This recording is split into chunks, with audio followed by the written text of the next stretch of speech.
বর্তমান সময়ে যেখানে দুনিয়ার লাইনের পড়াশোনা প্রচুর এগিয়ে গেছে, যেখানে পিএইচডি আছে, মাস্টার্স আছে এবং নানা science, physics, chemistry, biology, sell biology, যেখানে উচ্চতর পড়াশোনা আছে, সেসব মানুষের কর্মকাণ্ডগুলো দেখুন।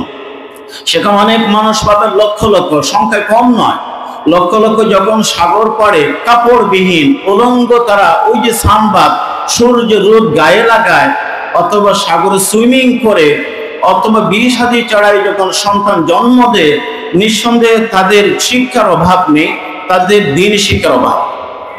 যে আমরা পৃথিবীতে প্রত্যেকে আল্লাহ পাকের বান্দা, এই বান্দার সাথে রবের সম্পর্ক, জমিনের সাথে আসমানের সম্পর্ক, ফরশের সাথে আরশের সম্পর্ক, গোলামের সাথে মনিবের সম্পর্ক, দাসের সাথে মালিকের সম্পর্ক, এটি মাত্র শুধুমাত্র হয় দ্বীনি শিক্ষার মাধ্যমে। কিসের মাধ্যমে? দ্বীনি শিক্ষার মাধ্যমে।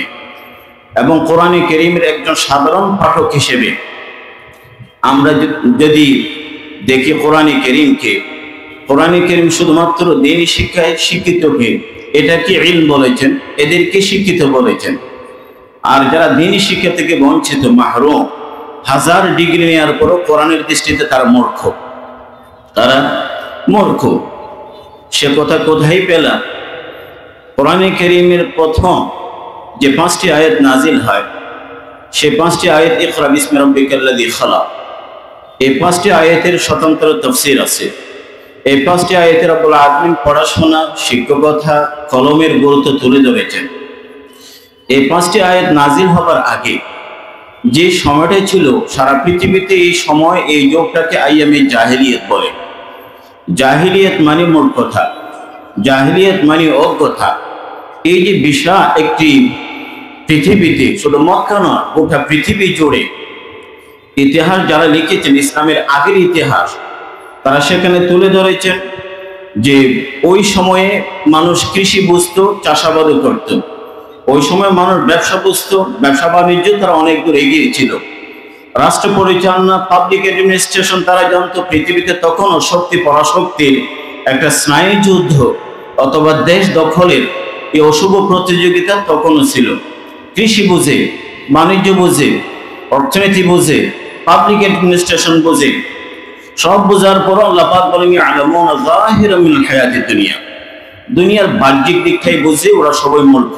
তার প্রত্যেকে তাহলে বোঝা যায় একজন মানুষ যদি গোলাম হয়ে মালিককে না চিনে, বান্দা হয়ে রবকে না চিনে, জমিনে থেকে আসমানওয়ালাকে না চিনে, সে মঙ্গল গ্রহ থেকে ঘুরে আসো, আল্লাহ পাকের দৃষ্টিতে তার কাছে হয়তো 5টা পিএইচডি ডিগ্রি আছে, বিশ্ববিদ্যালয়ের প্রফেসর, এমনকি খ্যাতের বিষয়ে নোবেল পুরস্কার পেয়েছে, কিন্তু আল্লাহ পাক বলেন সে মূর্খ, সে মূর্খ।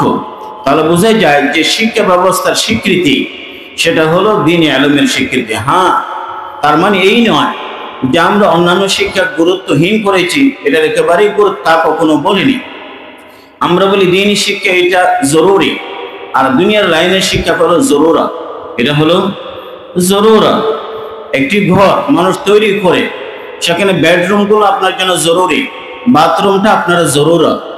জরুরত ব্যবহার হয় জরুরতের সীমানা পর্যন্ত, তবে জরুরি জিনিস আগে, জরুরত পরে।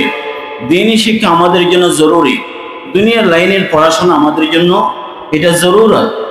কথাগুলো উলামায়ে কেরাম ভালো করেই বুঝতেছেন। এই জন্য দ্বীনি শিক্ষা সারা পৃথিবীর মানুষের জন্য, একজন মানুষ গোলাম হিসেবে চলতে পারে এতটুকু শেখা, এটি ফরজে আইন, ফরজে আইন। আর বাকি এরপরে মুফতি মুহাদ্দিস হবে, এটি ফরজে কিফায়া। উলামায়ে কেরাম সমকালীন বিশ্বের সবচেয়ে বরেণ্য শিশু আলিম আল্লামা তাকি উসমানী সাহেব দামাত বারাকাতুহুম, তিনি বহু লেখালেখি গ্রন্থে কথা উপস্থাপন করেছেন, পরিষ্কারভাবেই বলেছেন ডাক্তার, ইঞ্জিনিয়ার হওয়া এটি ফরজে কিফায়া, ফরজে কিফায়া। মুআজ্জাজ হাজিরিন, দ্বীনি শিক্ষা এটার শ্রেষ্ঠত্বের জায়গাটা হলো জীবনের মৌলিক প্রশ্নগুলো এই শিক্ষায় পাওয়া যায়। অন্য কোনো শিক্ষা ব্যবস্থায় জীবনের আপনার মৌলিক প্রশ্নের উত্তর খুঁজে পাবেন না, কখনো না। মৌলিক প্রশ্নের উত্তর বলতে একজন বান্দা, প্রকৃত মানুষ, মানুষের পরিচয় তুলে ধরার জন্য দ্বীনি শিক্ষা দরকার। দ্বীনি শিক্ষা না থাকলে সে নিজের পরিচয়টাও খুঁজে পাবে না। এমনকি দ্বীনি শিক্ষা থেকে মাহরুম হলে সে মানুষ হয়ে এমন কর্মকাণ্ড করবে তাকে দেখে বন জঙ্গলের পশুরাও হয়তো লজ্জা পাবে। দেখুন, যখন দ্বীনি শিক্ষার এই যে হেরা গুহায় ইকরারের আয়াতগুলো নাজিল হয়নি, সে সমাজের মানুষের কর্মকাণ্ডগুলো আপনারা দেখুন। ওই সমাজের মানুষগুলো মানুষের পরিচয় দিয়ে একজন বাবা, পাষাণ বাবা, নিজের হাতে নিজের কন্যাকে জীবন্ত মাটিতে পুঁতে ফেলে, অথচ পৃথিবীর কোনো হিংস্র প্রাণীর মাঝেও এরকম কোনো নজির নাই, এরকম কোনো দৃষ্টান্ত নাই।